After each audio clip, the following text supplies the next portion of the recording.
Producciones Mapén presenta Glosa con J.M. Hidalgo. ¿Qué tal, amigos televidentes? Un saludo para todos ustedes. J.M. Hidalgo desde AME Canal 47, 84 de TV Canal Sur.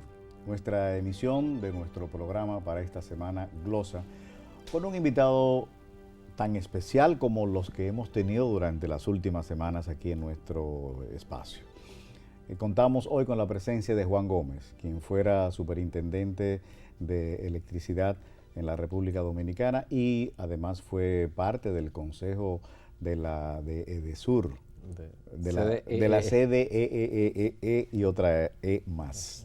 Bueno, con él vamos a comentar todo lo referente a la energía en nuestro país, sobre todo porque fue uno de los temas que tomó más tiempo el presidente en desglosar y en hablar en su discurso ante la Asamblea Nacional sobre los proyectos que se tienen a desarrollar en los próximos años y lo que ha logrado al día de hoy, pues haber incorporado alguna cantidad de energía en la República Dominicana. Vamos a entrar en detalle de todo lo conversado en ese momento y también ver el futuro en la República Dominicana de la energía, tanto de la energía convencional como la eólica y así también la solar. De manera que nuestra bienvenida para Juan Gómez a nuestro programa Glosa. Un gran placer estar contigo. Muchísimas gracias por la invitación y puesto a las órdenes tuyas para tratar los temas que tú sean de tu interés. Bueno, el presidente de la República habló en su rendición de cuentas este 27 de febrero de que a pesar de que República Dominicana había sufrido un impacto sobre la crisis global, fruto de la guerra de Rusia en Ucrania, en los combustibles, pero al mismo tiempo estaba informando de nueva integración de nuevas fuentes en nuestro país. Y aún habiendo recibido esa crisis de fruto de la guerra, dijo que aquí no pasó nada, que todo estuvo bien, que todo fue normal. ¿O hubo crisis o no hubo crisis? Mira, interesantísimo tu planteamiento.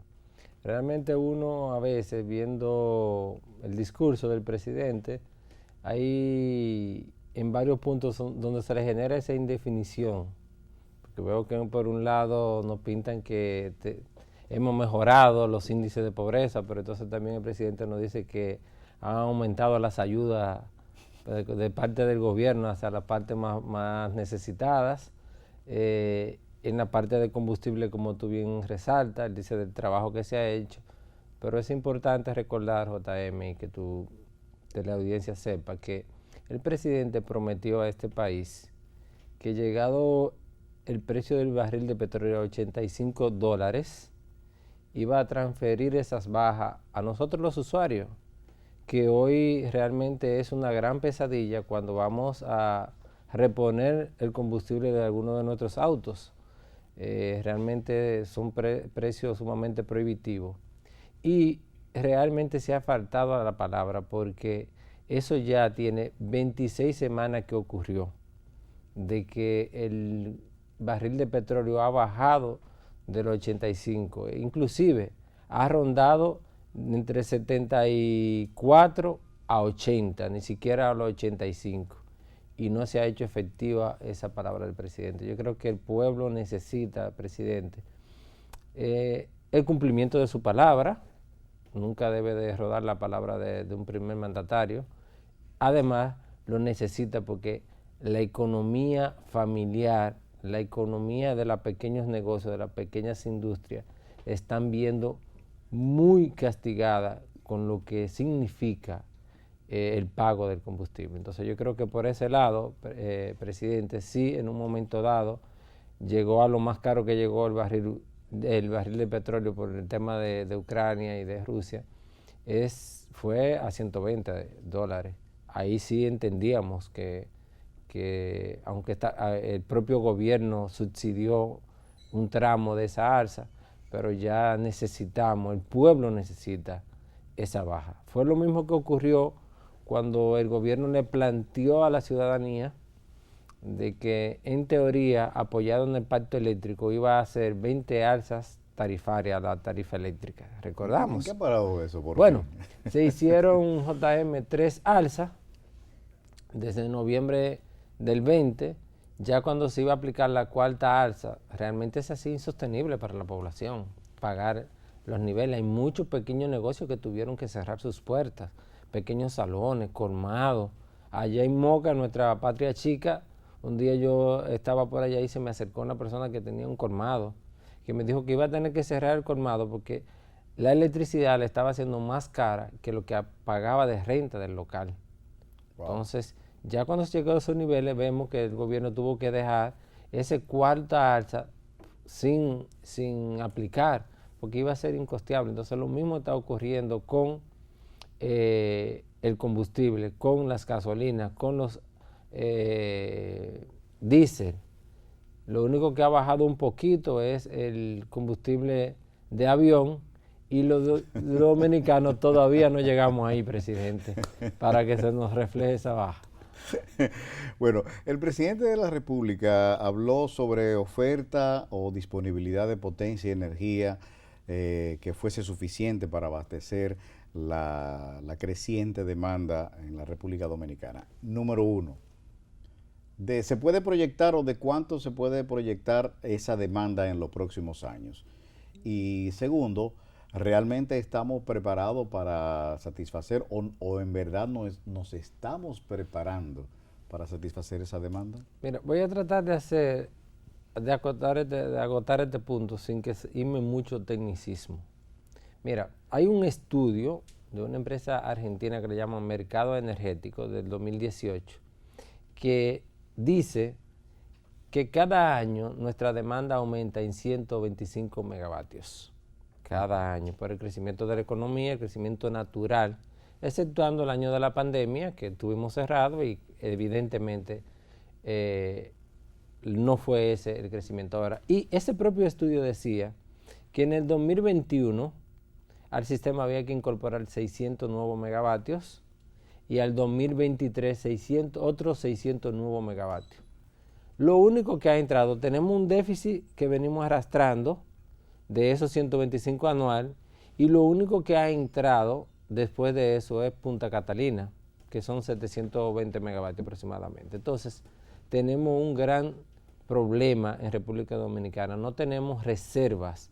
Hoy día se puede cumplir con la demanda, pero cuando salen a mantenimiento una de las centrales grandes o salen dos, ya ahí hay serio problema de que la energía que tengo que incorporar sale demasiado costosa. Ese es el problema. Y el segundo problema es que vienen los llamados apagones. Entonces, este gobierno, desde antes de ocupar la posición, anunció que iba a incorporar 2.000 nuevos megavatios térmicos. Exacto. Te lo voy a poner bien fácil. Esos 2.000 megavatios térmicos, se hizo una primera licitación, la LPI 01, de 800 megavatios en Manzanillo. Exactamente. Esa licitación ya está adjudicada, pero ¿qué ocurre? Hay que decirle la verdad a la población dominicana. Esos megavatios entrarían al sistema dentro de 4 a 5 años, si todo sigue su curso normal, que tengan los estudios de impacto ambiental, los estudios mareomotriz, toda la parte que conlleva esa parte, que no ocurra una situación que los que son adjudicatarios puedan conseguir los financiamientos, puedan hacer sus cierres financieros. Si ocurriera eso, en 4 a 5 años es que se incorporaría esa nueva generación. Nos quedamos ahí. Ahora, se hizo una segunda licitación, la LPI 02, para 400 megavatios. Exacto. Esos 400 megavatios están divididos en las modulares de Boca Chica, Siva, y las barcazas de Asua. Exacto. Ahora, ¿qué ocurre? Con el tema de Boca Chica, que vimos que el día 21 el presidente hizo una inauguración del proyecto, pero ese proyecto todavía no está disponible para estar inyectando energía al sistema. Ahora lo que está en un periodo de prueba, dicho por las palabras del señor ministro de Energía y Minas Antonio Almonte, que está en un periodo de prueba. Aunque ellos dijeron que inauguraron, él dijo antes de ayer que eso fue una inauguración. Una preinauguración, para ponerle en el mejor de los casos. Entonces, de esos 400 megavatios, lo único que para mí, a mi entender, como técnico, son los únicos que van a estar listos en este cuatrenio, los 400.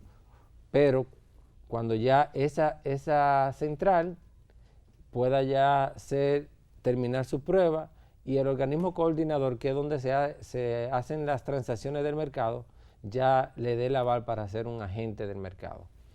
Eso son 190, unos redondean 200 megavatios, pero son 190 megavatios. Lo pongo de ejemplo, el propio día del discurso del presidente, que fue 21, el 27, esa central estaba aportando solamente 16 megavatios de los 200 megavatios. ¿Cómo va a ser? Sí, porque está en prueba y eso lleva un periodo. O sea, yo no tengo disponible esa energía todavía. Ahora, ¿qué ocurre con la barcaza de Asua? Todos vemos todo lo que ha ocurrido en la zona, movimientos sociales de que han estado opuestos a la instalación de la barcaza allá en Asua. Porque realmente donde se va a instalar está cerca de unos manglares, hay una zona, ellos dicen que hay una zona de desove del manatí, de apareamiento del manatí, hay una serie de elementos que es importante que Medio Ambiente haga los estudios del lugar para que cuando se instale la central no tenga un impacto negativo en el medio ambiente, porque sabemos que son irreparables mayormente este tipo de impactos si no se hacen los estudios del lugar. Entonces, ya ahí tenemos 1.200 megavatios de los 2.000. Ahora, JM, se abrió también otra licitación de 800, para agotarte ahí esta parte, 800 megavatios, la cual el mismo día de la apertura de la oferta de esa de 800 megavatios, la dejaron sin efecto. El propio ministerio, sin decir la causa y sin decir cuándo se iba a volver a colocar esa licitación. Eso ocurrió el lunes siguiente del Día del Padre aquí en República Dominicana. Casi se nos va a acercar otro Día de Padre y todavía ahora recientemente fue que habló el ministro de que iban a relanzar la licitación, pero es importante también que la población sepa que estos 2.000 megavatios que se licitaron hasta el momento, todos han sido en gas natural. Entonces nosotros entendemos que para esta nueva licitación de los S800, para completar sus 2.000 megavatios, ponderen bien en qué tecnología de fuente se puede hacer estos 800 megavatios para nosotros no disponer casi un 70% de toda la canasta de nuestra central en la República Dominicana sea bajo un solo combustible, porque eso es muy peligroso si surge una crisis con ese combustible en algún momento dado. Bueno, todos esos megavatios ya vemos que será para futuro, no será en el presente que lo vamos a tener. A nosotros nos llama mucho la atención que sea de inversión privada. ¿Hasta qué punto conviene al Estado Dominicano el estar permitiendo que se genere esa energía desde un sector privado para entonces el Estado tener que comprársela a esos productores y poder integrarla al sistema? ¿Qué tan conveniente es que sea privado y que pueda beneficiar precisamente a la población? De eso vamos a conversar en el próximo segmento. La inversión inicial la hace el sector privado bajo este esquema, es cierto. Para ese sector privado poder financiar su proyecto, tienen que tener contrato a futuro. Boca Chica se pondrá en línea, porque el propio ministro dijo que se hizo una inauguración simbólica. Tengo ahí el audio donde él lo dice. Inmediatamente a esa central hay que pagarle unos cargos por potencia. No es eficiente. El Estado Dominicano va a tener que pagarle a ellos la capacidad instalada de potencia que tiene. De todos los costos en una central, el combustible representa más del 90%. Presenten todos los contratos de a cómo se va a comprar potencia y energía a esas centrales, y ahí sí pudiéramos hacer el análisis que tú nos estás pidiendo, pero ahora mismo las informaciones que están disponibles no se puede hacer ese ejercicio. Hay un problema serio de gestión en las empresas distribuidoras. Bueno, ya tenemos a nuestro invitado acá, Juan Gómez, para seguir hablando sobre energía en la República Dominicana. El presidente anunciaba que ya en Manzanillo pues se estaba construyendo una planta para que produciría unos 800 megavatios. El presidente lo dijo con mucho orgullo, que se hizo una licitación, que no hubo problema, que todo fue aceptado, que fue con limpieza, incluso los que perdieron la licitación pues elogiaron el sistema, cómo se hizo. Pero se está hablando de una inversión privada y todos los proyectos que se tienen son inversiones privadas. No sé si habrá un fideicomiso, luego yo quiero hablar un poquitito sobre Punta Catalina en ese sentido, pero en estos casos la pregunta que nosotros nos hacemos, ¿conviene que la producción de energía para la República Dominicana sea siempre por parte del sector privado?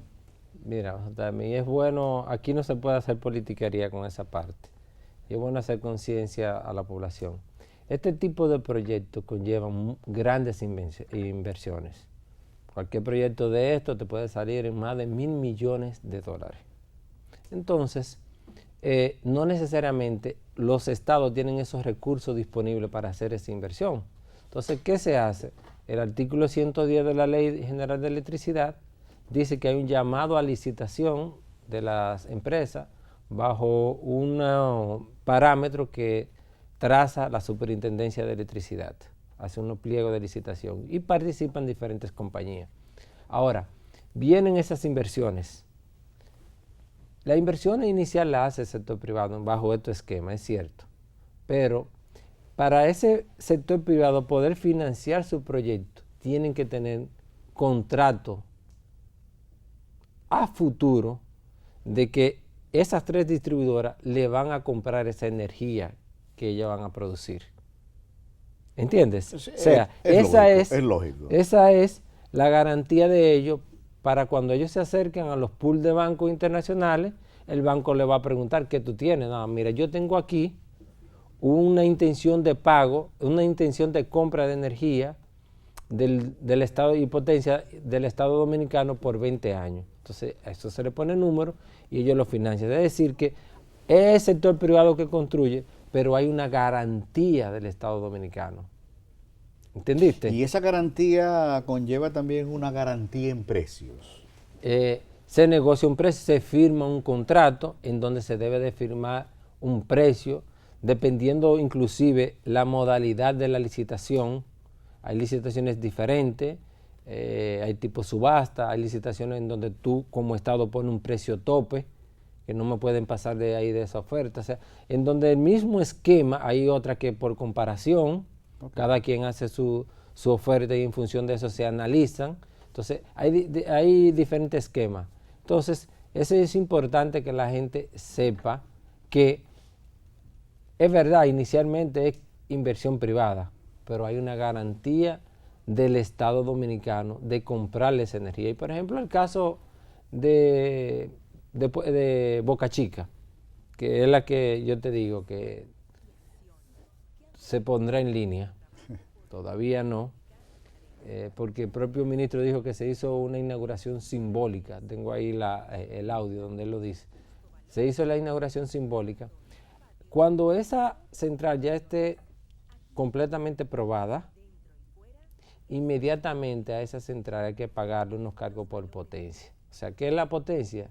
La capacidad que ella tiene de generar. Esa potencia hay que pagársela. ¿Por qué? Porque si es solamente por lo que inyecta de energía, por la luz que coloca en la red, como es una central con una tecnología de ciclo abierto, que quizás suena muy técnico, pero es que no es eficiente, es de costo alto. Entonces, ellos no pueden, nadie va a venir a instalarse solamente por la energía cuando me soliciten cada tres meses que me inyecte. Ellos tienen que hacer un cierre financiero. Entonces, el Estado Dominicano va a tener que pagarle a ellos la capacidad instalada de potencia que tienen.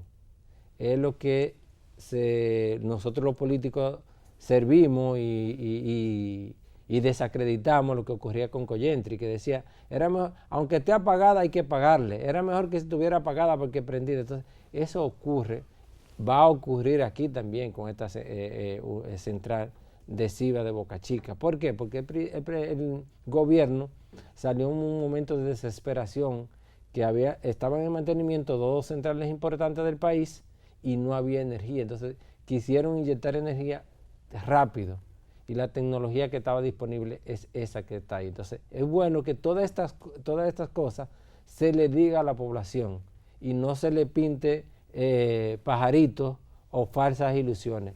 Va a tener un costo importante para el país esa central. Lo ideal es que esa empresa más adelante complete el ciclo, cierre el ciclo, sea un ciclo combinado. Y el ciclo abierto es simplemente que yo quemo combustible y me salen por mi chimenea unos aire calientes, vapores. Exacto. Entonces sale a la atmósfera. Ahora, yo tengo la tecnología para aprovechar ese vapor que sale y producir más electricidad con ello. Ahí sí se vuelve altamente eficiente la central. Bueno, dos preguntas en ese aspecto. Dice el presidente que, bueno, vuelve y habla de Manzanillo, de que va a salir un 15% más barato que la energía que produce Punta Catalina. Eso es lo primero, hasta qué punto eso se puede garantizar. Y número dos, con esta que tú mencionas precisamente de Boca Chica, bueno, al mencionar Boca Chica me trajo a la mente lo siguiente: pagarle por la producción, no realmente por lo que se utiliza, por lo que se le saca provecho, por lo que llega al consumidor. ¿Cuántas veces no hemos escuchado que hasta el Banco Central, instituciones financieras internacionales, han aportado dinero para arreglar las redes, las distribuidoras de energía, porque se está hablando de que ya no se está perdiendo un 30%, se está hablando hasta de un 50% de pérdida de energía de la producida por estas empresas a la que llega al consumidor?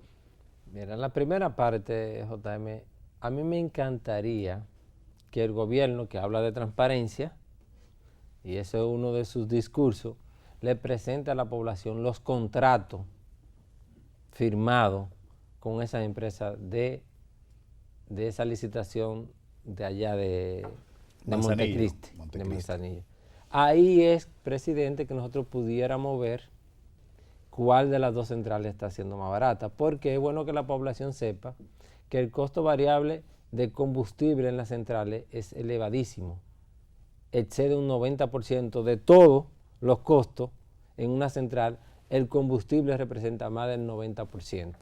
Entonces, si el carbón está más bajo que el gas natural en un momento dado, presidente, Punta Catalina va a despachar a precio más bajo. Inclusive, Punta Catalina ha provocado que el precio general en el mercado eléctrico dominicano baje de precio. ¿Por qué? Porque al entrar estos 720 megavatios, plantas que generaban con full oil, número 2, número 6, tuvieron que salir del mercado. Y ya eso me baja mi precio a nivel general. No quiero parecer muy técnico, baja el costo marginal de mercado. Okay. Entonces, ahora, yo quiero, presidente, que usted está diciendo hoy que estas centrales van a ser a precio más económico que Punta Catalina. Yo tendría que verlo. Y me gustaría que el gobierno presentara los contratos de compra de energía y potencia de esas centrales. Es lo único que yo pudiera decirle para no desdecir al presidente. Simplemente, transparentemente, hagamos un ejercicio, preséntenos que no están publicados, presenten todos los contratos de cómo se va a comprar potencia y energía a esas centrales, y ahí sí pudiéramos hacer el análisis que tú nos estás pidiendo. Pero ahora mismo, las informaciones que están disponibles, no se puede hacer ese ejercicio. ¿Qué vamos a hacer para que no se desperdicie un 30, 40, hasta un 50% de la energía producida por estas empresas? Mira, las pérdidas en la empresa distribuidora, es bueno también que la población sepa, las distribuidoras son la caja del sector eléctrico. Todos estos millones que estamos hablando de inversiones en generación, todos los millones, todo lo que se invierte en transmisión, la caja de ese negocio son las empresas distribuidoras. Y ahí es que tenemos el gran problema, empezando por eso, por las pérdidas. Yo quiero irme a las cifras oficiales, que ellos dicen que las pérdidas el año pasado fueron de un 32%, ponderada entre las tres distribuidoras, pero cuando vemos, por ejemplo, el caso de EDESTE, excede un 50%. Wow. Entonces yo quiero que cualquier ciudadano que nos vea hoy, el equipo que está aquí con nosotros, nos diga que ponga cualquier tipo de negocio, que venda copa de agua y que venda esas copas de agua allá afuera, que está bastante caliente, por cierto, la temperatura, y que el costo de esa copa de agua sea un 50% menos que lo costó a él. Es un negocio que va a colapsar y las distribuidoras están colapsadas. Pero a ese 32, la CRES, que es un centro de estudio económico y social de la República Dominicana refutado, le suma un 6% de la energía no cobrada. O sea, ese 32% se puede meter a un 39% ponderado de las tres empresas distribuidoras. Entonces, es un problema serio de ineficiencia, de falta de planificación, de falta de inversión. Es para decirte y para llorar que las empresas no tienen medidores, no tienen materiales. Tú vas como usuario a demandar un nuevo servicio y no tienen la capacidad de darte ese servicio. Entonces, hay un problema serio de gestión en las empresas distribuidoras. Y hay contradicciones, hay señales también contradictorias, porque ellos no tienen, por ejemplo, medidores, pero vemos que Edenorte lanza una licitación de 11 millones de dólares. 11 millones de dólares. Ok, aquí, no hay problema. Yo lo manejo eso. 11 millones de dólares con algo muy peculiar. Aquí lo tengo. Aquí dice la empresa, que no tenemos que va a ser adjudicataria, no tenemos en contra de nada de eso. Hasta la puedo tapar. Ahora, ¿qué nos llama la atención? Que dice, en virtud del proceso de cesión a proveedor único, que fue de las tantas cosas que el propio PRM criticaba en la pasada gestión. Entonces yo creo que ya a 3 años de gobierno, debió de haber habido el tiempo suficiente para preparar este tipo de licitación con tecnología que hay más de una. No es cierto que solamente un proveedor tenga este tipo de tecnología, hay más de una a nivel mundial y pueda competir y se pueda abrir. Entonces, tú cuando ves esas señales como esta, por ejemplo, la empresa de transmisión eléctrica en República Dominicana solamente tiene que ver con transmitir la electricidad desde los centros de generación hasta los centros de consumo en la parte de alta tensión. Y hay un plan de expansión que se hace siempre a 10 años, en donde se deben de ir construyendo las líneas. Eso es empresa de transmisión. Ahora, transmisión sale con este proceso de licitación. Oiga esto, ciudadano. Licitando la adquisición, estos son documentos oficiales, la adquisición de 125,000 lámparas de las que se usan en las calles y 20,000 brazos para esa lámpara. Ahora, ellos no tienen vocación de esto, esa no es su misión. La misión de la iluminación es de las empresas distribuidoras y de los ayuntamientos. Ahora, ¿qué nos llama la atención? Que esta licitación conlleva una inversión de 513 millones de pesos. Wow. Para adquirir 125 lámparas, una empresa cuyo mandato de ley no es ese. Pero entonces, todo ese tipo de cosas. 125 lámparas no dan ni para un barrio. No, porque son 125,000. 125,000 lámparas. Son muchas lámparas. Pero mucho más es el dinero que se va a sacar de esa empresa que se necesita para los proyectos de desarrollo de ella, la cual ha sido muy ineficiente en ejecutar su presupuesto. Esta empresa, en el gobierno del cambio, el año pasado, la ejecución presupuestaria bordeaba solamente el 50%. Y esta empresa, Ciudadano y Pueblo Dominicano, su presupuesto no depende del presupuesto nacional. Ellas reciben esos dineros del peaje de transmisión que tienen que pagarle todos los agentes del mercado. Entonces, perfecto, si no ejecuta su presupuesto, tiene que guardar ese dinero. Y esa no es la vocación, ni invertir en bonos, ni comprar letras del Banco Central. Su vocación es seguir los planes de expansión de esa empresa, darle mantenimiento. Tú recuerdas que hubo un gran incendio en la subestación de Gascue. Hubo un gran incendio en una subestación en Santiago Rodríguez. Ha habido salida grande de líneas, que cuando sale una línea de alta tensión puede ir una provincia, se puede ir un pueblo entero. Entonces, esa es la vocación y ahí hay que hacer las inversiones del lugar. Yo estoy seguro que nuestros amigos televidentes, al igual que yo, se harán la siguiente pregunta y ojalá que Juan nos la pueda contestar en el próximo segmento. ¿Cuándo realmente el usuario va a percibir una baja o por lo menos una tarifa congelada por años y una energía constante sin apagones? Retornamos en unos segundos en Glosa. Pero el pacto eléctrico, donde habla de revisión tarifaria, dice que hay que bajar los gastos operativos y baja de pérdida. Y las pérdidas se han incrementado. Hay personas que van a recibir esa alza que quizás llega ya al límite donde hay que pagar impuestos sobre la renta y le puede significar una baja. Puede ser neutral. Aquellas personas o pequeños negocios que tengan que hacer esas alzas y que no lo puedan pagar, tengan que cerrar. La fuerza del pueblo, es bueno que se sepa, está totalmente de acuerdo en proyectos de energía renovable. Parques que se están construyendo que todavía las líneas de transmisión no llegan allá. Los proyectos renovables que se habían inaugurado en este gobierno venían de gestiones anteriores y ellos se quieren dar como la pompa de que eso ha explotado ahora. El ministro Almonte dijo como que el presidente Fernández no estaba lo suficientemente evidentemente actualizado. Me permití traer aquí los proyectos que ha inaugurado este gobierno.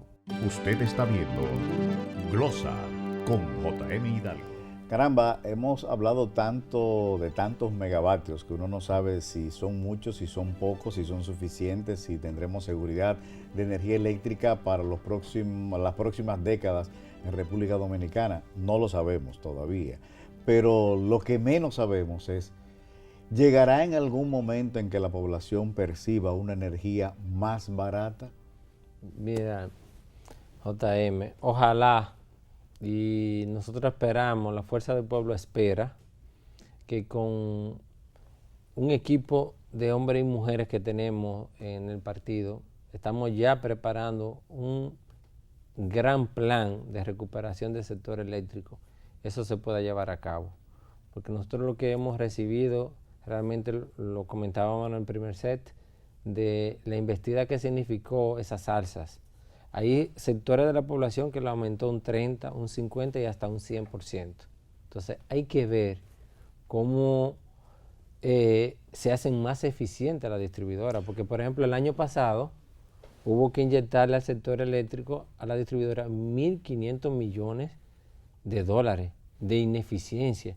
Y si le sumamos a eso los millones que se le han inyectado a CDE, que dirán, pero ya CDE fue liquidada. Sí, pero hay unos contratos de compra de energía vigentes todavía, que hay una gran cantidad de millones de dólares por ahí también. Entonces, es un todo, toda la ineficiencia, toda la planificación, todo lo no proveer causa que se genere este déficit. Entonces, ¿qué es lo más fácil para el gobierno? Porque, por ejemplo, las ARSA, el gobierno se apoyó supuestamente en el pacto eléctrico, pero el pacto eléctrico, donde habla de revisión tarifaria, dice que hay que bajar los gastos operativos de la empresa distribuidora, hacerla más efectiva, pero eso conlleva un esfuerzo hacia adentro y baja de pérdida. Y las pérdidas se han incrementado. Entonces era una mesa de 3 patas y ellos se fueron por la pata que era, no le significaba ningún esfuerzo a ellos, y era el alza tarifaria. Es un tema de principio económico. Tú me puedes poner la tarifa que tú quieras, pero si yo no la puedo pagar, eso se va a revertir. No, pues ya todo se resolvió con el aumento que hizo el gobierno ahora del 19%. Bueno, ojalá que llegue, que eso no signifique que hay personas que van a recibir esa alza, que quizás llega ya al límite en donde hay que pagar impuestos sobre la renta y le puede significar una baja de salario, e inclusive puede ser neutral, o aquellas personas o pequeños negocios que tengan que hacer esas alzas y que no lo puedan pagar y tengan que cerrar. Y por último, que pueda significar un incremento de la inflación en República Dominicana. Estamos de acuerdo con el alza salarial, pero hay que ser muy cuidadoso con este tipo de medidas. El presidente también estuvo hablando sobre la firma de 15 nuevos contratos de concesiones con una capacidad de 685 megavatios, una inversión de 820 millones de dólares y de otros 16 proyectos de energía renovable en construcción. 10 que están en fase de previsión de entrar ahora en el 2023. Estos proyectos han merecido realmente el visto bueno de la población, en el sentido de que le ha llegado esa energía, y esos contratos a futuro, ¿qué tanto pueden ser estables? Estable en el sentido de que en un próximo gobierno lo respete, no lo respete, ¿qué puede pasar con ellos? Mira, la fuerza del pueblo, es bueno que se sepa, está totalmente de acuerdo en proyectos de energías renovables. Ahí no hay situación. Lo único que hay una serie de previsiones técnicas que yo no sé si el gobierno lo está tomando, que hay que tomar. ¿Por qué?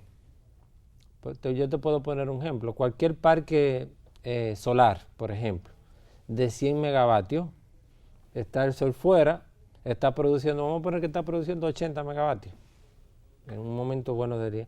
Si coge y viene una temporada de lluvia, o en ese día cruzan unas cuantas nubes y baja súbitamente 40 megavatios de esos 80, por ejemplo, el sistema tiene que tener la capacidad de respuesta de esa falta rápida. Entonces yo no veo que ningún agente está haciendo inversiones, por ejemplo, en banco de batería, para yo tener almacenada esa energía y poder responder.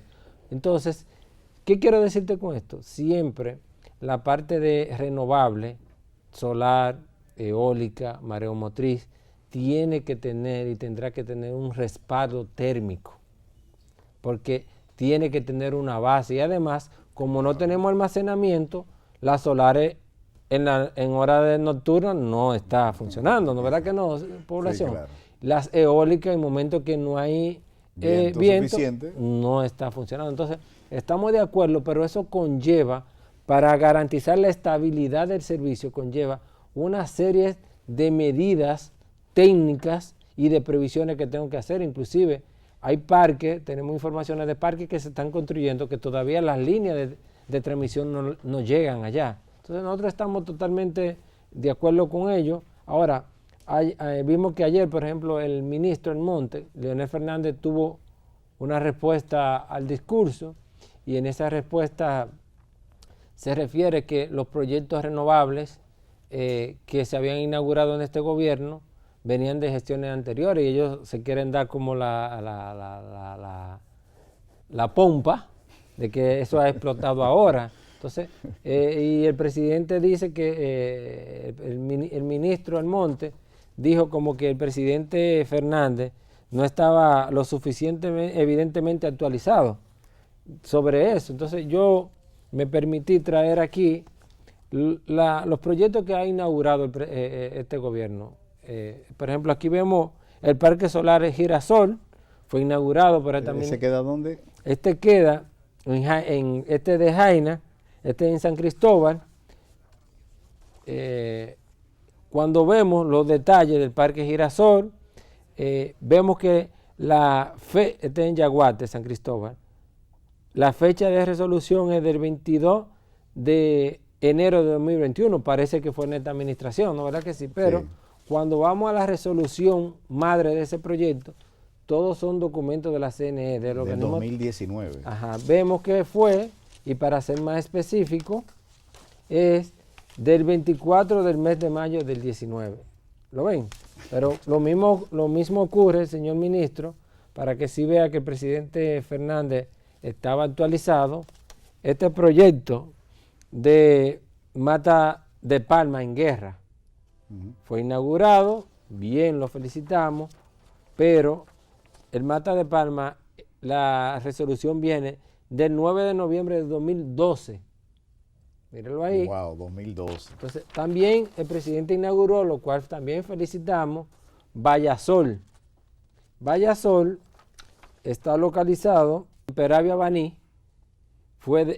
viene del 9 de abril del 2020. Entonces, estamos totalmente de acuerdo. Lo que sí llamamos es que hay que hacer una serie de regulaciones de este tipo de proyectos para que no nos salga caro al sistema. También tenemos otro proyecto aquí, para no ser injusto, porque hay que mencionarle todo lo que han inaugurado, sí, que es el proyecto de un parque fotovoltaico, el SOCO.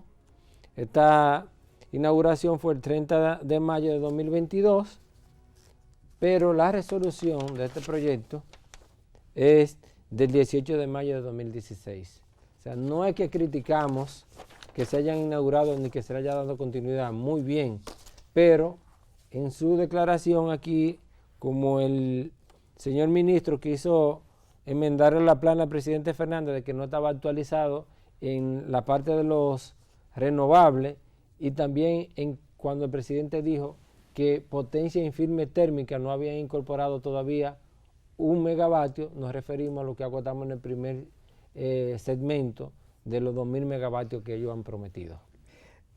No te sientas mal por la comparación que yo voy a hacer, pero me recuerdas mucho a la Jara con los papeles en la mano. Tú hablas con los papeles. No me siento mal, sino que no me gusta hablar con las pruebas y con las cifras oficiales, porque no ganamos nada aquí con yo hacerte perder el tiempo a ti y a todos tus televidentes para venir a mentirle o hablar cosas que no vayan compaginados con la realidad. No es nuestro estilo y no quisiéramos nunca caer ahí.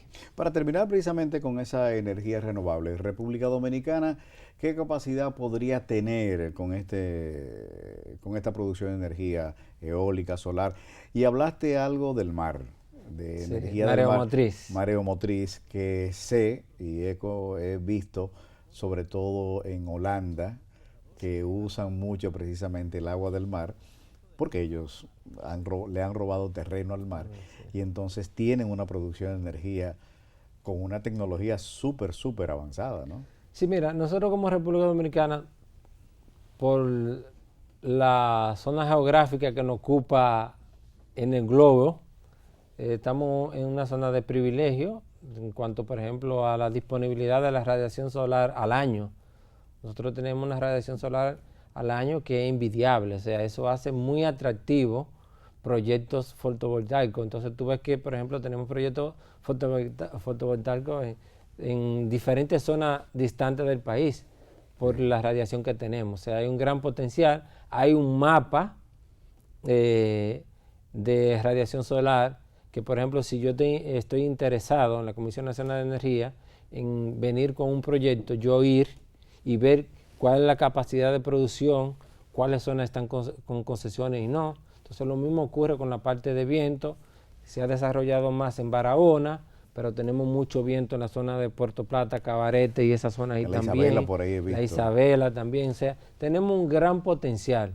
Ahora, lo que todavía las renovables, en sentido general, no en República Dominicana, tienen un talón de Aquiles, y es el almacenamiento de la energía.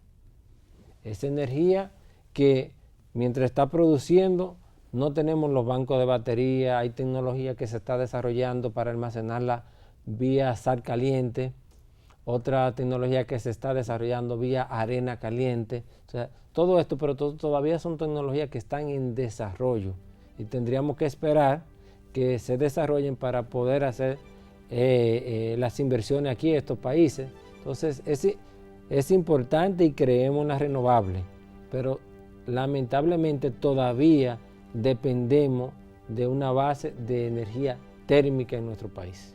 Eso es así. Perfecto, estamos conversando con Juan Gómez en nuestro programa Glosa de esta semana y con él vamos al próximo segmento final dentro de unos segundos. Talleres ya de formación de delegados electorales de la mesa, personas de la sociedad civil que quiera tener una oportunidad en una organización nueva, que va a tener que hacer un gobierno de reconstrucción. El sueño de todo dominicano es hacer su casita. Cuando tú le dices a una gente que un solo blog te cuesta 45 pesos o que una funda de cemento excede 500 pesos, esto no lo aguanta absolutamente nadie.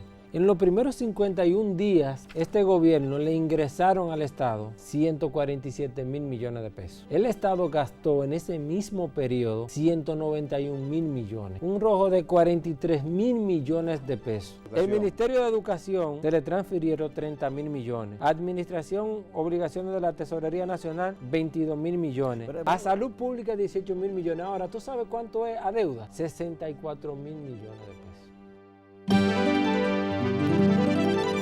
Conversamos con Juan Gómez, ya estamos en la parte final, secretario de Energía de la Fuerza del Pueblo.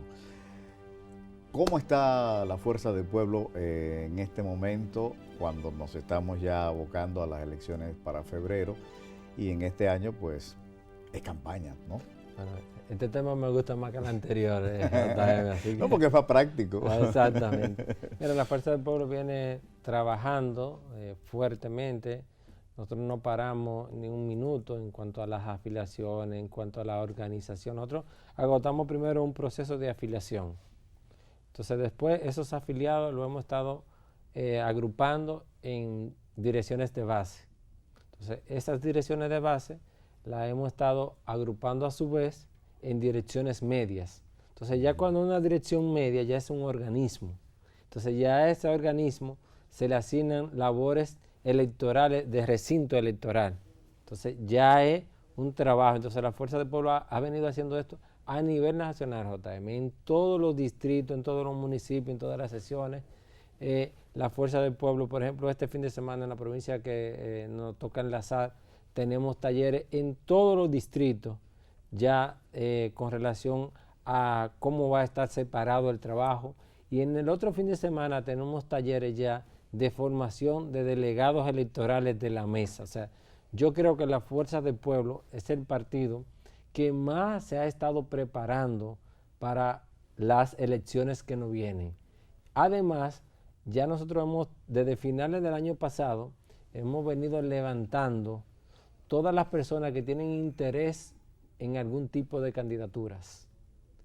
Ahí inclusive hemos venido con la novedad de que personas de la sociedad civil que quiera participar, que quiera tener una oportunidad en una organización nueva, en una organización que va a tener que hacer un gobierno de reconstrucción, porque la situación está muy crítica, real y efectivamente. Uno no quiere crecer sobre los cadáveres de nadie, y en este caso son cadáveres de nosotros mismos. Cuando tú vas al mercado, cuando tú vas al supermercado, cuando tú vas al colmado, la gente está viendo lo que está pasando. O sea, no es cuando tú estás haciendo una casita. El sueño de todo dominicano es hacer su casita de blog. Sí. Pero cuando tú le dices a una gente que un solo blog te cuesta 45 pesos o que una funda de cemento excede 500 pesos, tú dices, esto no lo aguanta absolutamente nadie. Los alimentos suben todos los días. Vemos que hay muchos anuncios donde bajan, pero bajan en los anuncios. Cuando vamos a la realidad es muy duro. Y, por ejemplo, yo te tengo un elemento aquí de qué está pasando. Mira, en los primeros 51 días de este año, este gobierno le ingresaron al Estado 147 mil millones de pesos. Bien, muy buena tarea recaudatoria, ¿no verdad que sí? Ahora, ¿qué ocurre? El Estado gastó en ese mismo periodo 191 mil millones. Es decir, Está en rojo. el rojo, pero ¿qué rojo este? Un rojo de 43 mil millones de pesos. Entonces, eso llama la atención y vemos por qué, siendo este el gobierno que más ha endeudado, más de 24 mil millones de dólares, nunca antes visto en un periodo de tiempo como este que nos han administrado los amigos del PRM, ¿por qué tú no ves que con ese dinero se están haciendo grandes obras? No, la pregunta era, ¿de dónde se ha invertido ese dinero? Oh, de préstamo, JM, porque están cogiendo todo este dinero. Pago de intereses. Claro, está dividido para que tú veas cuál es el ministerio más importante de este país. Ajá. Oye, el Ministerio de Educación, en ese periodo, se le transfirieron 30,000 millones. Administración, obligaciones de la Tesorería Nacional, 22,000 millones. A Salud Pública, 18,000 millones. Ahora, ¿tú sabes cuánto es a deudas? Ajá. Te dije que educación fueron 30. A deuda fueron 64,000 millones de pesos. O sea, el ministerio más grande hoy, y eso es importante que la población lo sepa, el ministerio más grande que tiene este gobierno es pago de la deuda. Y cada vez más se siguen endeudando. Hace 2 días acabaron de aprobar casi 200 millones más. Pero no son esos 200 millones, son 1.592 millones de nuevos préstamos que están cursando en las cámaras. Entonces, a esto hay que ponerle un pare, porque es que estamos empeñando no ya a nuestros hijos, ni a nuestros nietos, es a nuestros bisnietos. Entonces, va a tener que ser el gobierno de la fuerza del pueblo de Leonel Fernández, un gobierno de reconstrucción, porque realmente no están dejando las arcas vacías, JM. Estamos en una situación crítica y esto es bueno que el gobierno lo vea. Estamos en una situación crítica, el endeudamiento no puede seguir en la escala que sigue. No es que no digamos que los préstamos no se necesiten, todo gobierno va a necesitar préstamos. Ahora, en la escala en que se han hecho en estos 3 años de gobierno. ¿Y en qué se están invirtiendo también? No se ven, no hay una obra importante. Tú ves que, por ejemplo, se hacía un préstamo para Punta Catalina, pero Punta Catalina está ahí. Y el año pasado, Punta Catalina dejó de beneficio más de 220 millones de dólares que el gobierno, el presidente lo presentó como un gran trofeo en el 27 de febrero en el discurso, pero esa inversión está ahí. Ahora, muéstreme una obra, este gobierno, una obra de importancia, de impacto social que se hayan hecho con esos 24,000 millones de dólares. Bueno, pero eso lo vamos a ver ahora en este año de campaña, el resultado de esas construcciones que está haciendo el gobierno. Bueno, que no tapen la boca, como decimos allá en mi campo, pero yo no veo que se estén ejecutando. Inclusive hay obras que se han ejecutado, que inclusive el gobierno ha inaugurado, como la circunvalación de Asua. Yo tengo un hermano que dice que eso no es una circunvalación, que eso es un desvío.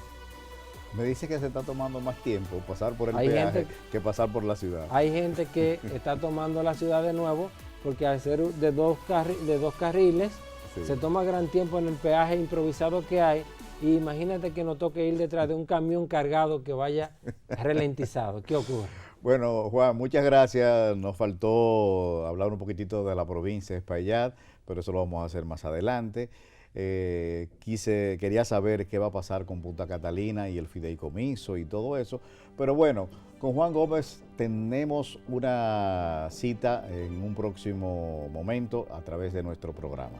Agradecemos que nos atendiera nuestro llamado para venir y participar junto con todos nuestros amigos televidentes. Encantado de participar y por esto para nueva invitación. Y en la próxima vamos a hacer el programa como más relajadito, porque estábamos como muy seriecitos aquí. No, pero está bien. Señores, hasta la próxima semana. JM Hidalgo se despide. Producciones Mapei presentó Glosa con JM Hidalgo.